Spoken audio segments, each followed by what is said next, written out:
Welcome, ladies and gentlemen, to Checking In with Tommy Else. I am your host. Who else but Tommy Else? How you doing? I'm glad that you're tuning in yet again.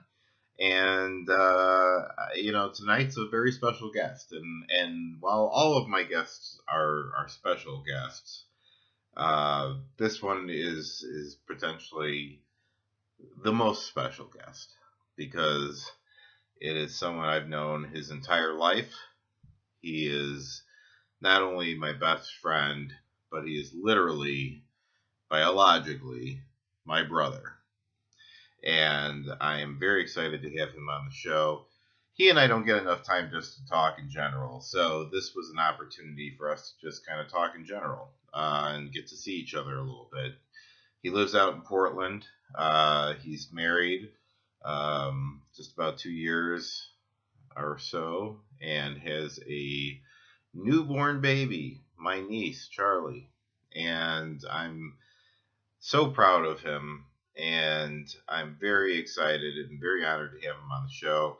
I have had at least 6 or 7 podcasts. I can't even count at this point or anything, but this is the first time I've ever had him on any of them as a guest. So I'm excited to have him on to talk to us about how he is dealing with the current pandemic, along with his wife and his newborn baby out in Portland, Oregon. And without further ado, it is my extreme pleasure to introduce you to my brother, Mr. Mike Else.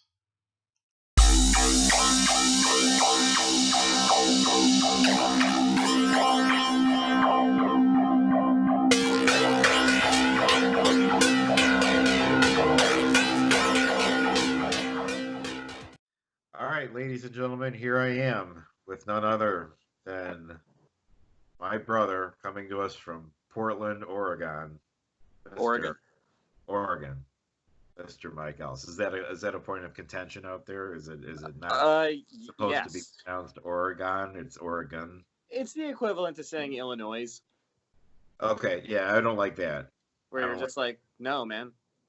It's Illinois. It's Illinois. It's Oregon, not Oregon. Although, like, when you now you say Oregon Trail 2. It's like, yeah. I don't know.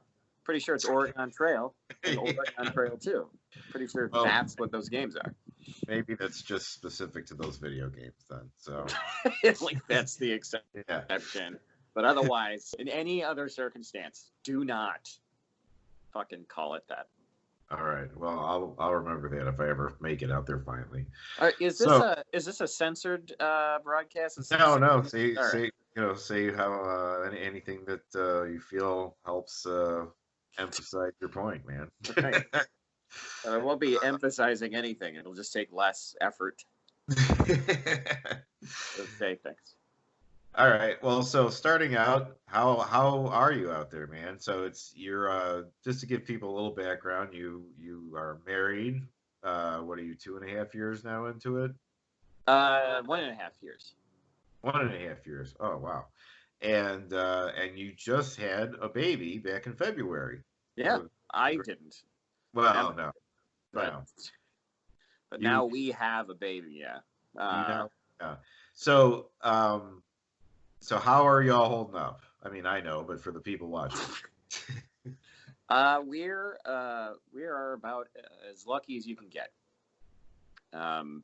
We have everything we need for a long time. We have our jobs. You already work from home, and so does she. Yeah, she's on maternity leave right now too. So right, and I just had 6 weeks of parental, and then she gets 3.5 months of parental, and so she goes back in another 5 weeks. Oh, that's good. That's good. She still has time. Was that Malort? This is Glenlivet Scotch. Oh. All right. Malort. Well, Malort and fucking Rumpelmans and Jaeger. I was never that guy.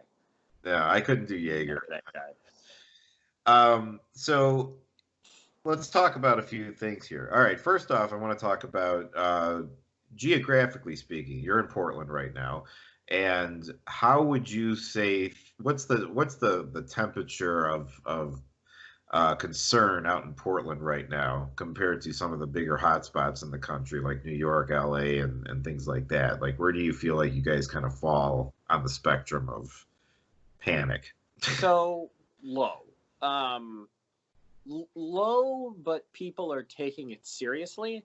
There is generally there is a consensus out here, it seems, that people understand that if you take all these serious measures and you do your social distancing and you don't go out and shelter in place and all that stuff, that it will be uneventful.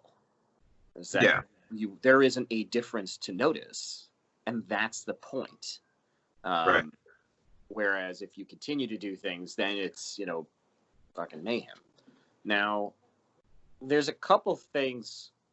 So one, Oregon right now is ranked number 40 in terms of like confirmed cases. Yeah. Which is a skewed number because it's like, well, who has the testing? Do people get tested? Like, sure, yeah.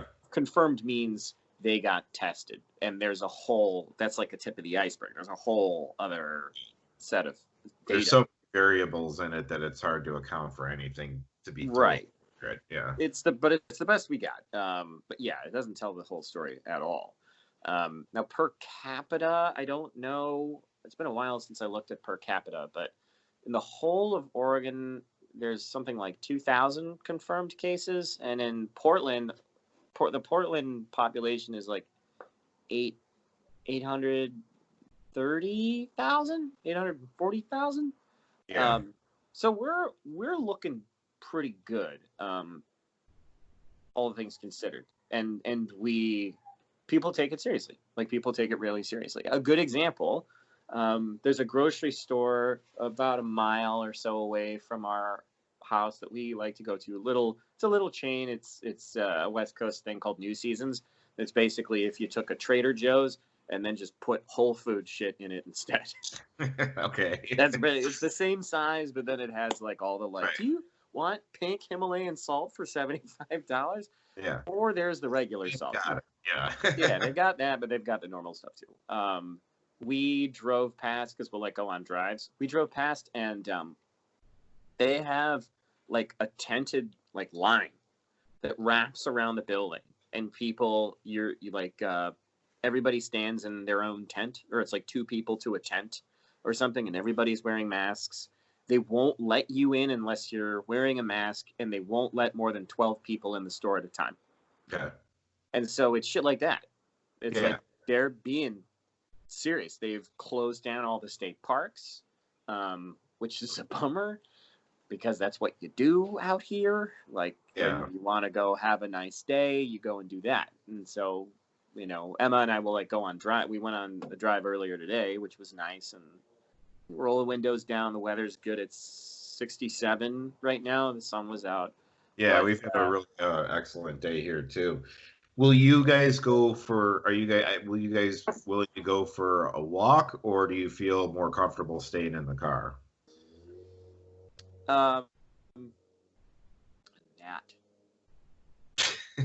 Gnat got into my scotch.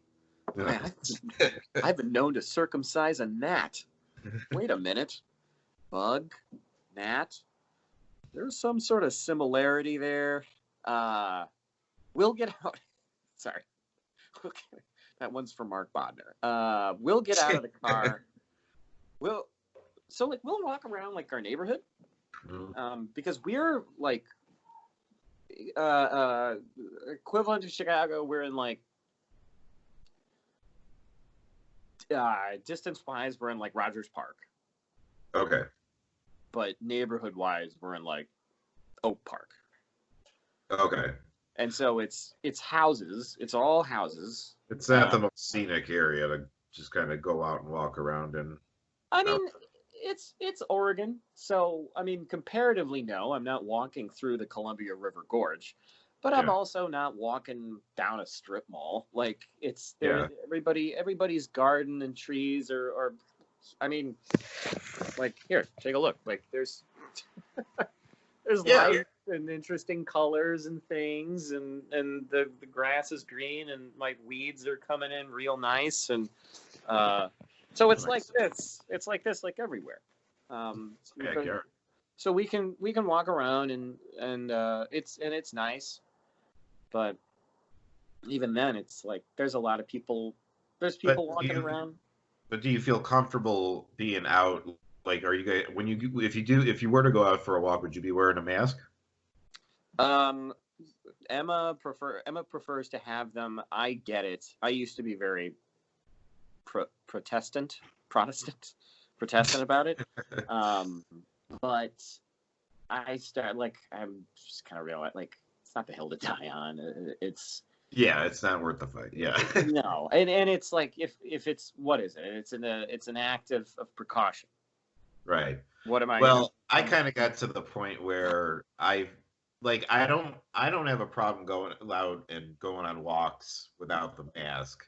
But I mean, you know where I'm at. So like, for me to walk down to Lake Ellen and walk around and come back, I mean, there's a whole lot of open space. So Yeah, even yeah, yeah, if you're crossing paths with somebody, you can put a good 20 feet between you. So for sure. I don't feel, but like being in stores and stuff, I'll wear the mask and stuff going into a place and things like Oh yeah. that.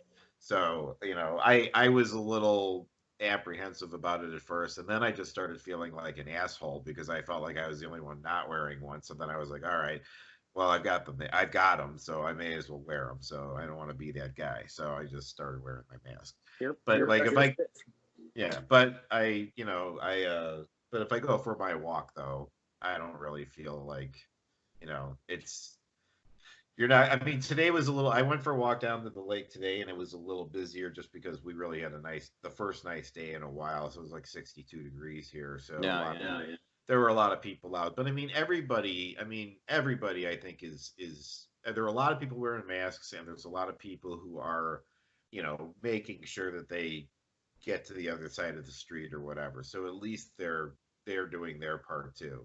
That's good. That's good. That's how you stay on top of this. And it seems like yeah, it seems like the majority of people are being sensible and taking it seriously and have an elementary school education, believe in science and things like that, which is Now, encouraging. now you were able to be a little ahead of the curve on this because you had already kind of stockpiled in case of an earthquake emergency. Yeah, yeah. Um, which coincidentally is includes a lot of the same things you'd want to just stay in your house Yeah, or be isolated and unable to get things. So it's yeah, like that's what I prepared for. Um, the day that Charlie, I've told this story a million times. The day that Charlie was born, of the hundreds of thoughts that ran through my head, one was, I understand preppers. And the day we got home, it was either the day or the day after we got home from the hospital, which was February 25th. I looked at like all the earthquake preparedness like kit like suggestions as offered by the state of Oregon. Made that list, went to Target, bought all the shit, all of it, yeah, and then I bought bins and storage and things and added a few things of my own and like really went all in, filled up the cart like a lunatic, and basically prepared for. They say like prepare for 2 weeks, and I'm like, all right, I'm gonna prepare for 6, yeah, and yeah, and then I put it all in the shed, and then I was like, okay, so we are now prepared for the Cascadian earthquake, the best we can, operating under the assumption, like again, like worst case scenario, I'm thinking if this earthquake hits, my house falls, and we're able to get out. Well, now what? Well, that's what I prepared for. To yeah, give it a little bit of background, for anyone who's watching and doesn't know what we're talking about, roughly every 600 to 700 years, there is a great big earthquake that hits on the Cascadian fault line. And a lot of people didn't realize that that was a thing because it had just been so long. But the native population had documented it for oral history.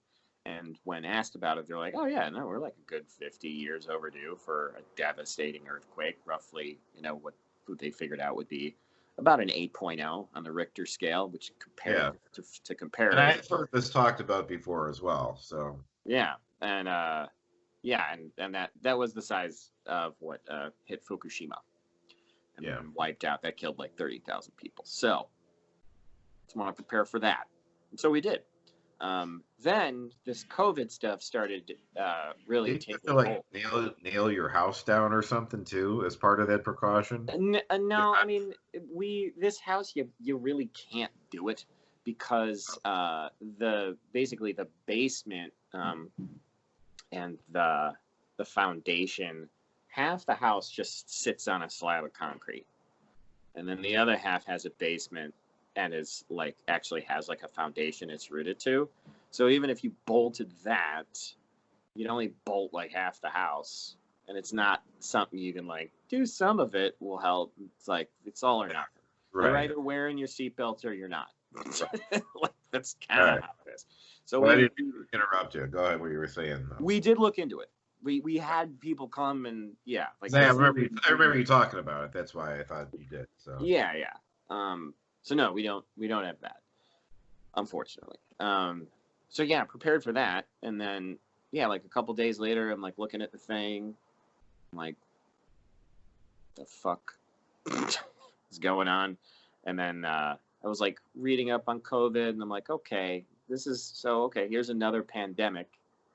This is coming. And then I started hearing blurbs on the news and in the news about how like there were a couple cases in the US, but there were a lot of health officials that were like, well, we saw the plan and we're terrified.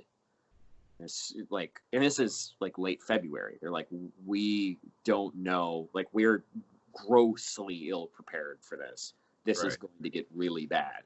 I was like, okay.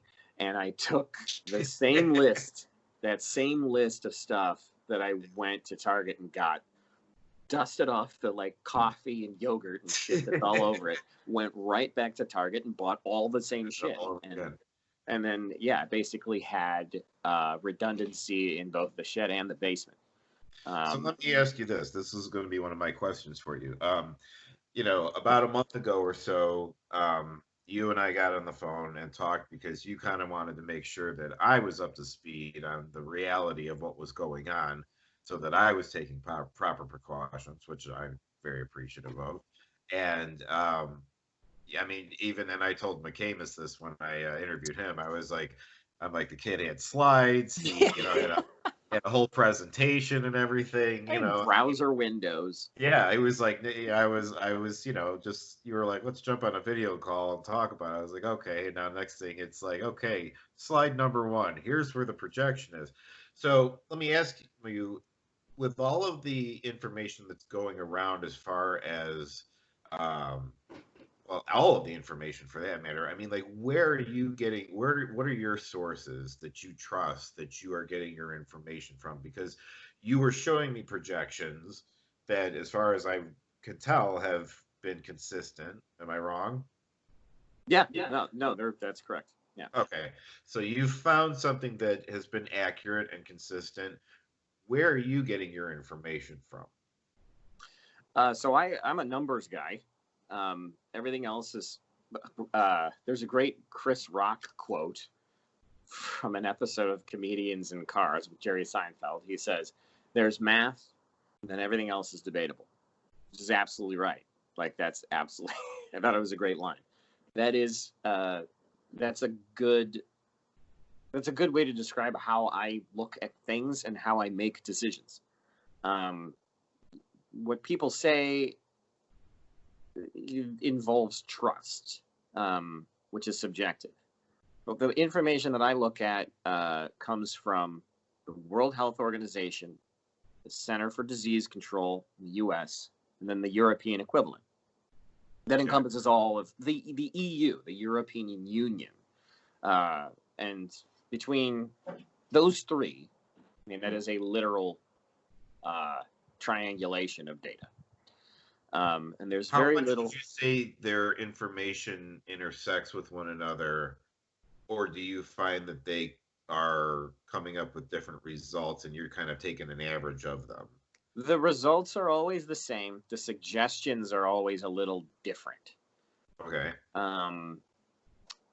But that's where, again, there's suggestions. So, like, for instance, the World Health Organization was the first to kind of start to adjust their stance on wearing, like, face covering of any kind in public. Right. The CDC kind of dragged on that a little bit, but my guess is that it's just bureaucracy. Like, they got to get approval to say fucking anything. Yeah. Right? Like the WHO, the CDC, they have social media accounts. They have like Instagram accounts. Can you imagine the like approval process? Right. Put a post on either of those. Right. Yeah. Right. Yeah. Like, you know, so I understand that part. But otherwise, there's a company that makes a product called the company called Sumo. They make a product called Sumo Logic, and it's a customizable dashboard application where you can monitor all kinds of things, monitor data, just pulling data from tables that exist in databases through public APIs. You can monitor activity. You can monitor system load. You can monitor all kinds of stuff. We use it at work. It's called Sumo Logic. And the Sumo company made a dashboard using their own product and made it publicly available and utilized the public APIs of the WHO and the CDC. And with all of that, they took an aggregate of this data and they track quite a few things. One, they track global cases. For all countries that are reporting to the WHO, which not all of them are. Really good example, North Korea. Who the hell knows? Who the hell knows what's going on in North Korea right now? Because I'm sure whatever it is, it's not good. Yeah. And we'll never know. We'll never know. We'll see. We might see mass graves on like Google Earth, but that's about it. But anyway, yeah, there they track numbers based on global reported cases, global reported recovered cases, global reported deaths on a per country basis for any country that participates or has anything to do really with the World Health Organization.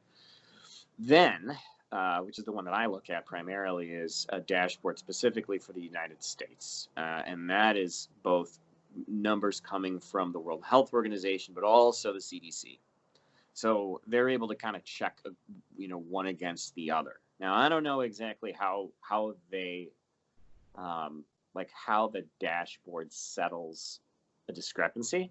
Like if, one number is higher than the other, like which one do you pick? Right. But I can say that the margin for error there is negligible. That really what you're looking for is the trend. Because again, like the testing. Yeah. Like even that is so subjective, and so that's where I get my data, and that's what I look at and determine how I make my decisions. I'll look at anything else. Like I trust Anthony Fauci. He's got a really good background. He's got a record that precedes him. Is very well respected in his community. Unfortunately, is not respected by our president, which apparently is the only thing that matters. So he has gone bye-bye. But I respect the medical community immensely, and I just try to go off of that. And then the last thing that I look at in terms of data is the stock market. Okay. Monitor the big ones, the industrial averages, Dow, NASDAQ, Dow Jones, NASDAQ, stocks. I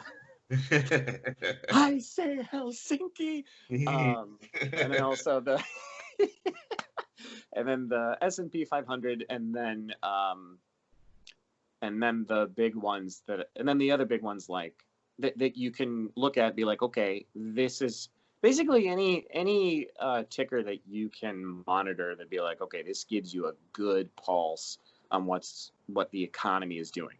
I follow Google, follow Apple, really basic ones. Amazon's a really good, for a number of frightening reasons, but it's a really good indication of what the future of the economy short term is going to look like in a few months.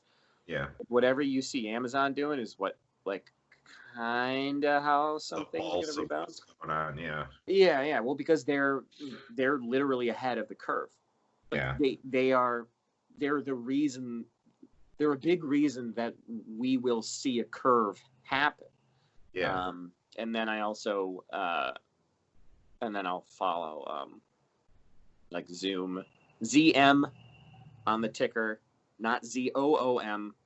That's a fun story. ZM for Zoom video conferencing, Slack, Peloton, Johnson & Johnson is a really big one. Unilever owns everything. They own every fucking thing.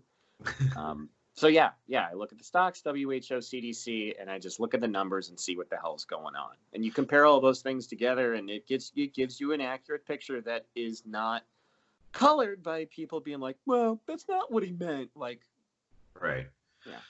Well, okay, so let me ask you this. All right, so here you are, you're on top of all this information, and you seem very, like I said, just on top of everything. What is your prediction as far as what we're looking at going forward, given what you know right now? Now, and let me just preface this with sort of a couple sub questions. I have one question in 26 parts.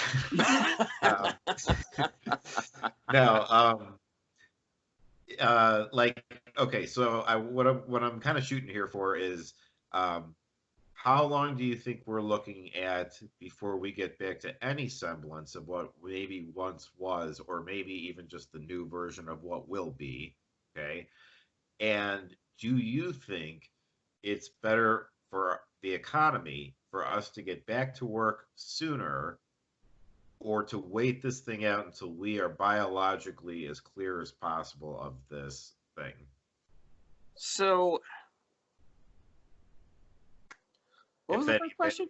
If any of that makes sense. So basically, like, where do you, with the knowledge you know and the trends that you're seeing and stuff, where do you see us going in the future? Basically, how long do you think this is going to take? Do you think we should be waiting economically, or do you think it's better for the country to say fuck it and just go forward and just start, leaving it up to people as to whether or not they choose to go out into the world or stay home?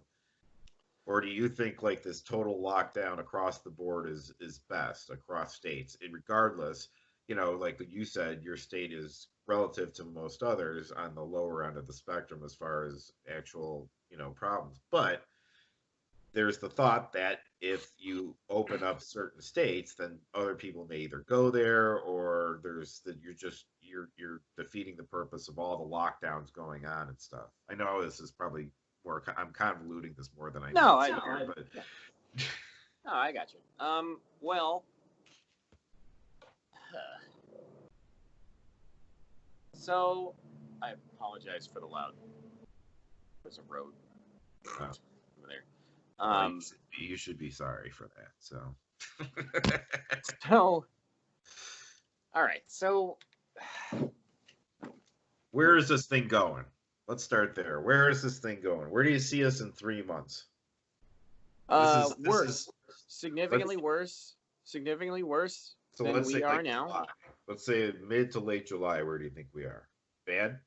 3 million cases confirmed and probably 200,000 deaths. Okay. Because so when you and I last talked, we talked on March 30th. Was it 20th? 29th. I think it was March 29th.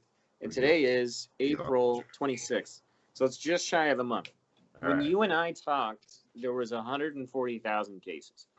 Now there are 980 as of today on the 26th, I believe, confirmed, that have gotten into the database and that have been, you know, and there's no sign really of slowing down.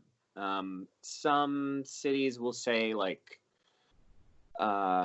there were less deaths than confirmed cases. Yeah. Cool. That's still not good news. Right. Like, all right. Yeah. So when people look at that and they say like, oh, it's kind of no. And I'll go back to that in a second. So there's that bit of data that is selective, and it's wrought with all kinds of confirmation bias. Then you've got a slew of very angry Americans, and rightfully so, or not right, justifiably so, angry fucking people who need to work and they cannot. Sure. And the government stimulus package, while insane, is not enough. Right. And you've got people who need to work and need to have their kids in daycare, and they can do neither of these things. Sure. Yikes. So the pressure cooker is building there, and that is going to gain steam. There's going to be more and more angry people. People don't read, especially now with social media. People get their news through that. People don't read the news. They read what people post. People post before they read, if they read at all. Right. Those people post, those people repost, those people repost, and so on and so forth. And before you know it, people are just reading headlines, getting angry, marching out onto the street, gathering in large numbers, and getting angry and saying things like sacrifice the weak, actual sign. I'm not saying that everybody's saying that. Like, that's clearly a extreme case, but there's specific events that's happened at. Yeah. Right. But the sentiment's out there. So meanwhile, the pressure is building. People don't care. People care more about the need to work, support themselves and their families, than they do about the greater good. Right. This is what happens. And it's a tough spot to be in. You know, it's a horrible spot to be in. It's right. a horrible spot to be in. I'm getting to my answer. I'm going to answer both at the same time. All right. Now, that part especially,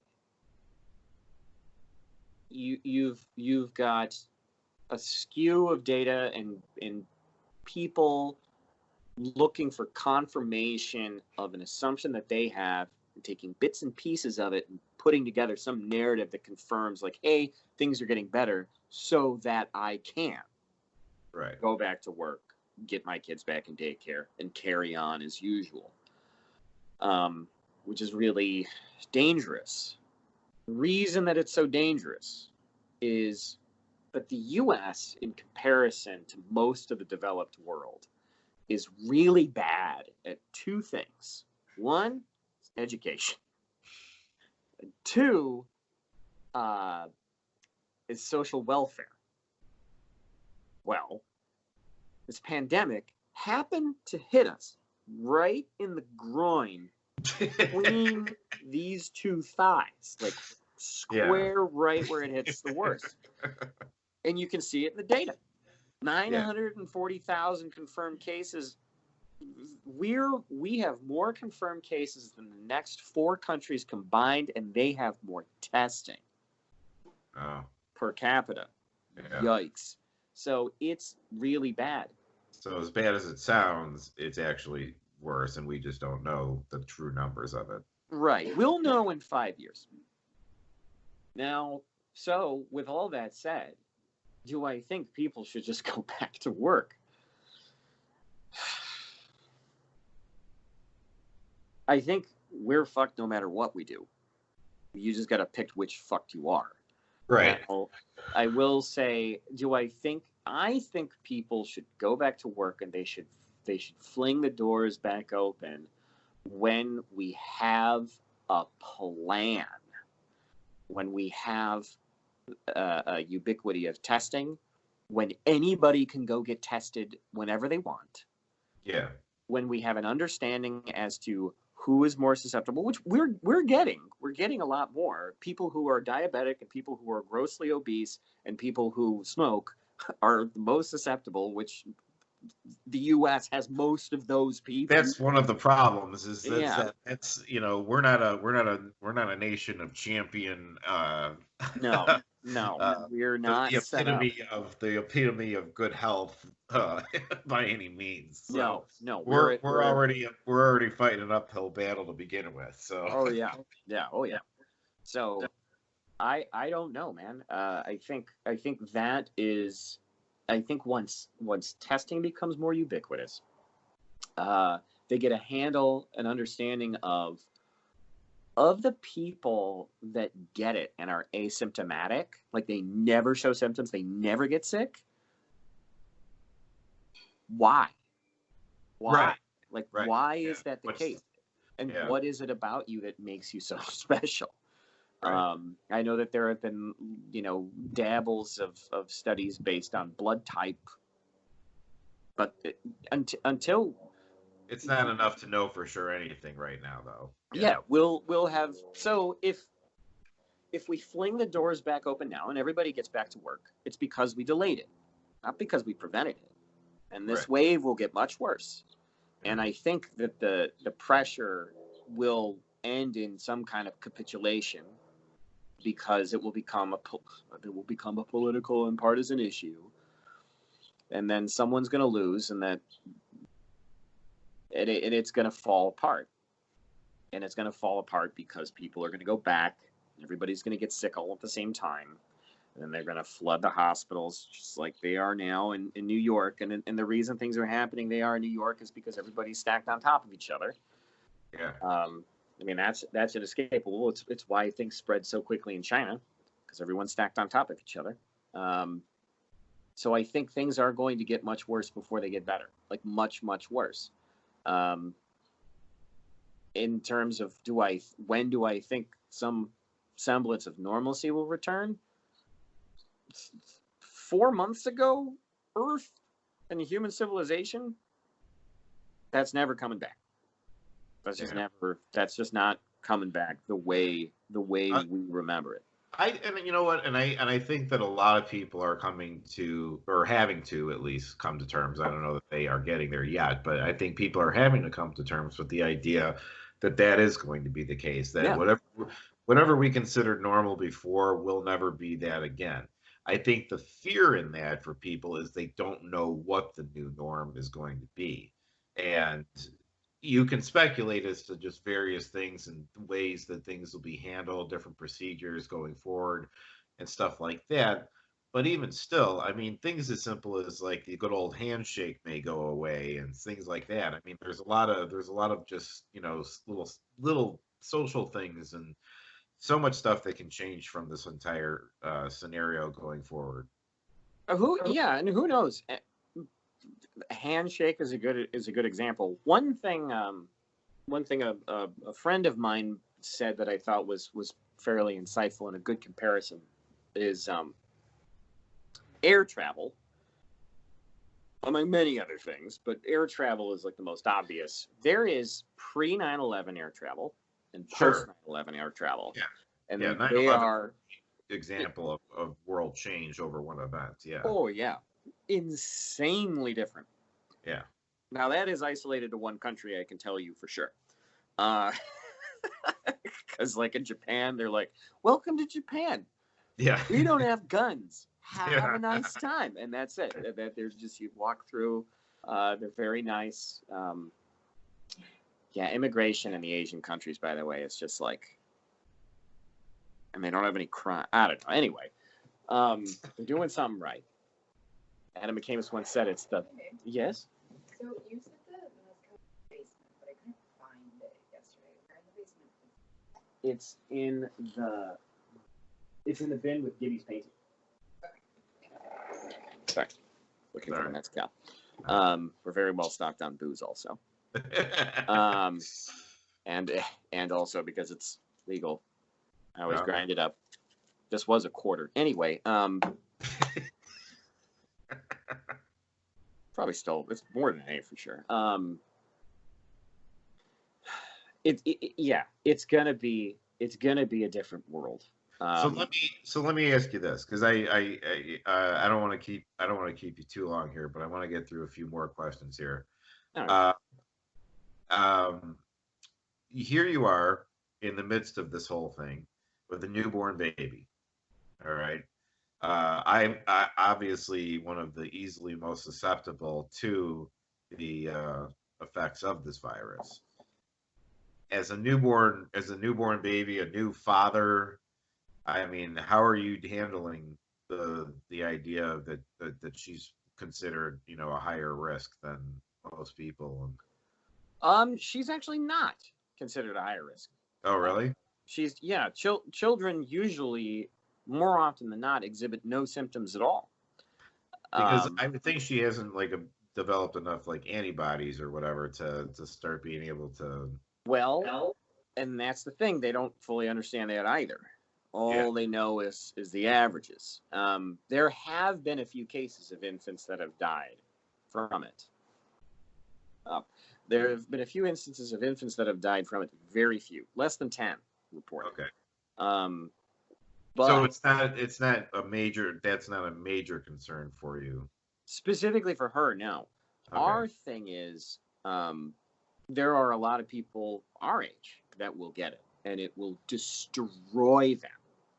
Yeah. And we are out here, just the two of us. Our house is the size of a 2-bedroom apartment. It just is incidentally freestanding. And just for reference sake for people watching, how old are you guys? I am 33, and Emma's 29. Okay. And so I know, but Yes. So, but it hits people our age, and we have a newborn to take care of. Sure. Yeah. If we get just decimated by this, if one of us has to go to a hospital or can't go to the hospital, or, I mean, for people that get it, generally speaking, it hits them for 3-4 weeks. They can't get out of bed. Walking is painful. If both of us get that, and we have to take care of a newborn, Jesus Christ, man! There's nobody out. You guys are isolated out there as far as not having family or anyone else around that can come and help out and take care of her while you guys are dealing with that, right? Well, and we knew what we were getting into when we made the decision to come out here. We knew okay, so when we come out here and we're going to buy a house, we're going to have a kid. This is going to introduce its own challenges.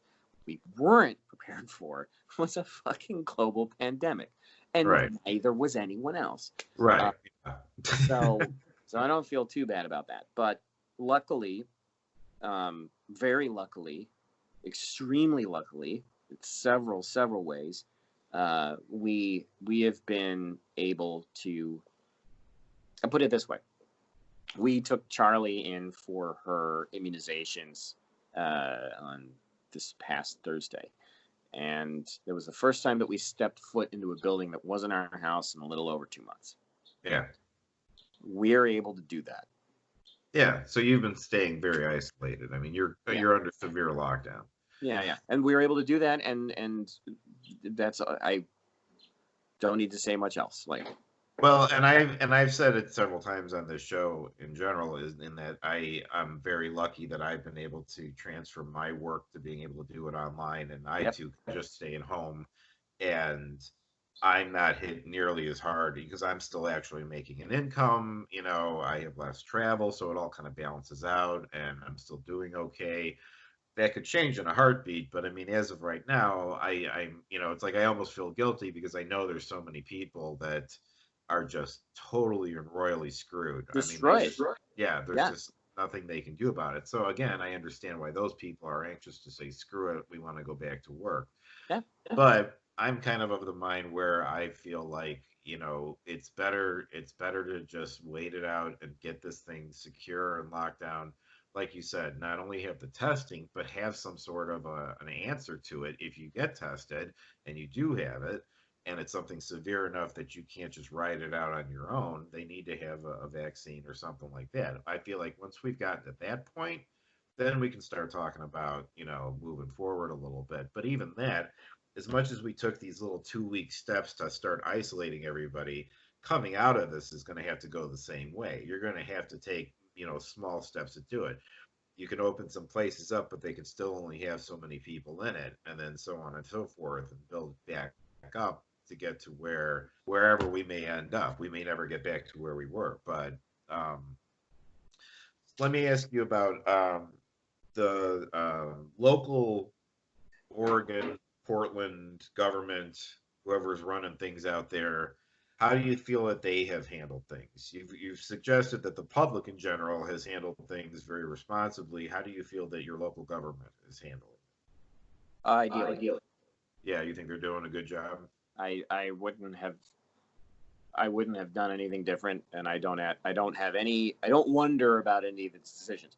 I am bummed out about some of them, but I don't like closing parks. Give me an example. Okay, but you understand why it's necessary. It sucks that they have to do it, but you get why they have to do it. Yeah, I would have, if you would have asked me, like, which would you, people are going to flock to these parks, people are going to flock to these hikes. Do you think they should close them? Yeah. God damn it. Yeah, it sucks. It sucks. But... Yeah, and they've been very diligent about it, and they've been very serious about social distancing, and the proof is in the pudding. The numbers show. All right. Well, and this might be a bit of a loaded question, and I don't want to send you on a tirade or anything like that either. I'll try to keep it short. But give me your most succinct answer to how do you think the federal government has handled this thing from beginning to present? They really wanted. I think there were a lot, probably in the hundreds, of people in the federal government who saw this coming, who tried to prevent it, who see what's going on now, and they know what to do. Or more importantly, they know what not to do. And they're screaming to do and not do the correct things, because they're educated. This is their job. Yeah. And they're not allowed to. And that is justified by by the election returns. And I think the federal government tried, but at the end of the day, whoever's at the podium. Yeah. All right. Well said. All right. Well, let me. I'm going to let you go soon here, but I want to ask you two other questions here. First one is, what do you think? What has been for you personally the hardest part of getting through this pandemic from start until present? Not being able to go out and eat. Not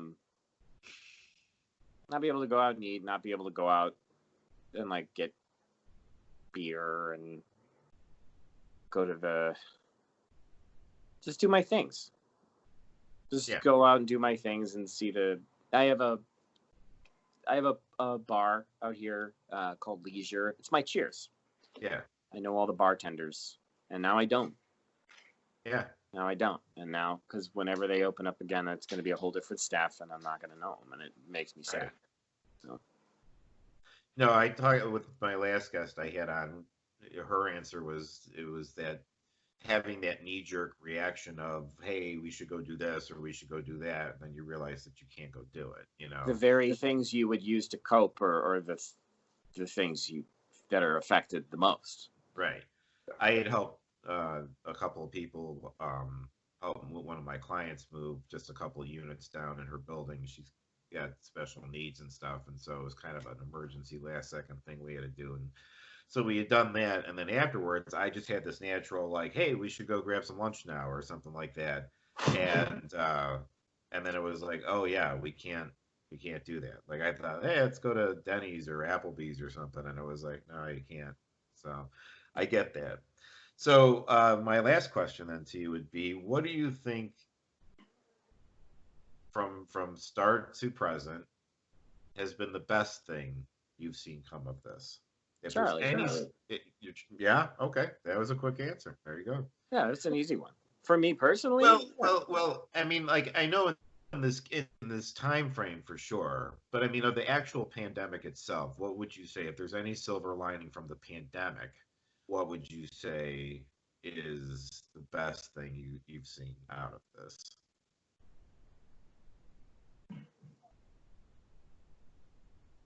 Or do you see no good whatsoever? Oh no. There's a few. I'm trying to pick the best. I mean, obviously, Charlie is a no-brainer. For me so- personally, yeah. But in general, yeah, I think a restored, and for me, I'm among those swept up by this. A restored and profound respect for those in medicine, okay, or nurses, especially, and doctors, and medicine as a practice. Maybe not hospitals, maybe not private healthcare, because that's a huge part of how we got here. But there are people in those buildings, and they're the ones doing this. And the amount of support and respect that I have seen is really encouraging. And I think that for kids right now who are, 6, 7, 8, 9, 10 years old, and who are cooped up, and they're also, maybe a part of this too, they're related, are also now getting an appreciation for school and how school matters. I talked to our sister Olivia, and she told me that she misses school. Yeah. And I've talked to several kids from grade school to high school who have all said I miss school. And I personally can't think of a time in my life that would have ever uttered those words. And I can't. But I was never in a pandemic either. So, but I mean, some of them miss their teachers. A lot of them obviously miss their classmates and things like that. But there are kids who genuinely wish they could be in school. That's really saying something as far as I'm concerned. Oh yeah, and Like, and we'll. I've never heard kids say like, "Boy, I miss school." I think what we will see is a resurgence in appreciation for education. So, like what I said about how we have a weakness with education, we have a weakness with public welfare, and healthcare is actually right in the middle of those two. Sure. Is that I think we're going to see a genuine, humane, civilized rejuvenation and appreciation for those things, for education and for healthcare workers. And I think that this has cast healthcare workers and doctors and everybody into a light of heroism that has not really been the case in a long time, and that is going to inspire a lot of young people. And I think this upcoming generation is going to make sure that this shit doesn't happen again, and many other things that they will have to deal with doesn't happen again. And I agree with you 1,000% on that, because up until this point, I felt like it's been less and less incentive for people to want to get into the medical field. The amount of education, the amount of money that you had to spend, the years that go into it, and then they're fighting against paying off those loans, working insane hours, fighting against, lawsuits and things like that, and that sort of stuff. I felt like, if we don't have people interested in being a part of the medical field, humanity as a whole is going to just go off the cliff, because there's not going to be any doctors to take care of anybody. There won't be any nurses. There won't be any specialists and things like that. So if there, to your point, if there is a silver lining, that could be one of them, that this could potentially inspire a new generation when we need it the most. Yes, I will say, when you say like humanity is in trouble, that's not true. It's only an American problem, and that's because healthcare in the U.S. is privatized. It's an industry, not a form of social welfare, and that is the big difference. Take it from me. Emma and I have jobs at our company because of that. If and our product means nothing outside of the U.S., nothing. So, and my closing point will be, dogs over there. My closing point will be, isn't it kind of funny? About every 10 years, this country, in a pinch, has to look like all the other European nations, all the Danish countries. We suddenly have to be socialist to recover from the fact that we have been living a lie in capitalism that gets us into these situations. We have to backpedal and say, all right, we're going to introduce a stimulus package. We're going to give people tons of money. We're going to extend benefits for unemployment. We're going to extend benefits for healthcare. We're going to make it easier to get over-the-counter drugs that you can apply to your HSA. We're going to make it easier for you to take care of yourself, because up until now, it has not been our best interest to do so, because we don't give a fuck about you until they have to. So keep an eye on that. All right. Well, with that being said, I think that's a good place to leave it. But you're well. You feel confident that you and your family unit are taken care of. You're in a good place for now. I'm not scared. All right. Well, that's good. Well, I hope so, and I obviously want the best for all of you too. So, well, keep up doing. I mean, you seem like you got this under control, man. So you you keep doing what you're doing. And of course, keep me posted. Obviously more than I do about the logistics of all of this, but I'm glad that you guys aren't living in fear or nothing. You're getting through your day, and you're blessed to have Charlie there with you to make it all more exciting and fun and enjoyable. So, thanks for coming on, man. I appreciate it. Obviously, always a pleasure to get to see you and talk to you. Taking the haircut, he did it. He did it himself, folks. He cut his own hair. Looks good. I like it. The tight cut. It's an inch on top. Number 8 on top. 2 on the sides. Yeah. 2 on the sides. 3 up here. 4. I'm a no guard on the side and a 1 on top, but then I go no guard every week and let the top go. Oh, there you go. For 5 weeks. Speaking of which, my hat here. Unbelievable. There you go. Yeah, from Adam McCamus. Yeah, I forgot to show that to Adam. This is the hat I always wear, but I forgot to show that to Adam when I had him on the show. It's a great hat. Yeah, it's my that was from my brother's wedding. This was the hat all of us got. It was a bachelor party. It was a bachelor party. It wasn't the wedding. Oh, I thought he gave it to us on the actual wedding when we were in the back room or something. Oh, wait. It was because we were all up in the upstairs having drinks and stuff, and he gave us. No, I think you're right. Yeah, you're right. Because Neil was there and stuff. So I stand corrected. Yeah, no, you're right. You're right. Yeah. That was awesome. Well, anyway, thanks a lot, man. I appreciate you coming on. And if we can, if we come out the other end of this at some point, or there's some sort of landmark down the road, I would like to check back in with you and see how things have gone from this point to then. So, well, I promise you, I will find something to be skeptical about. All right. Very good. All right. Well, thanks a lot for coming on, buddy. I love you. Love you too, buddy. All right.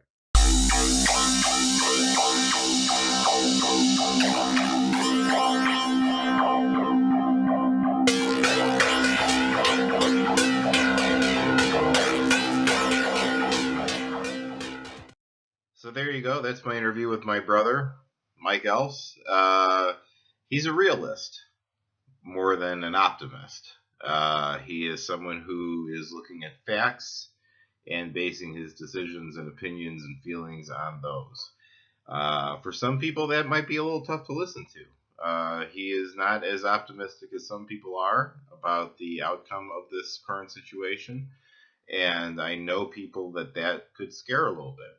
But there is something to be said for looking at facts, and there is no doubt that he has really mined through the various media sources and information outlets out there to come to the conclusions that he has. So, uh, it's everybody can take what they want from it, and go from there. So, but either way, I was very grateful to have that conversation with him. It was good to see him. I miss him incredibly. I wish I could be there. I have yet to meet my niece in person.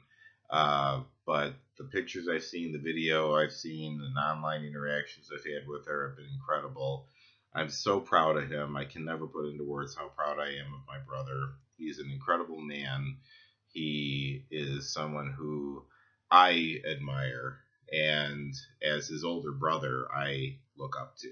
So, I again was very grateful to have him on the show, and I'm grateful to be able to share him with everybody else. For those who don't know him and have either never met him or only heard me talk about him, anyone who's ever heard me talk about him, I guarantee you have never heard me say anything short of great things about him. So I'm excited about this episode just because people get to see who my brother is and the kind of person he is and his personality and all that. So I love him to death.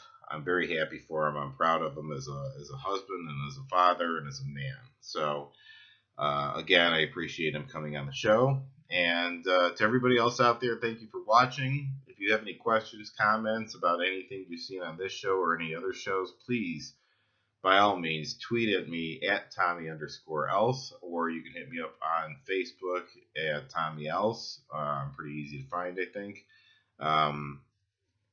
And until next time, take care of each other, take care of yourselves, tell somebody you love them, and most importantly, peace and love to all of you. Take care.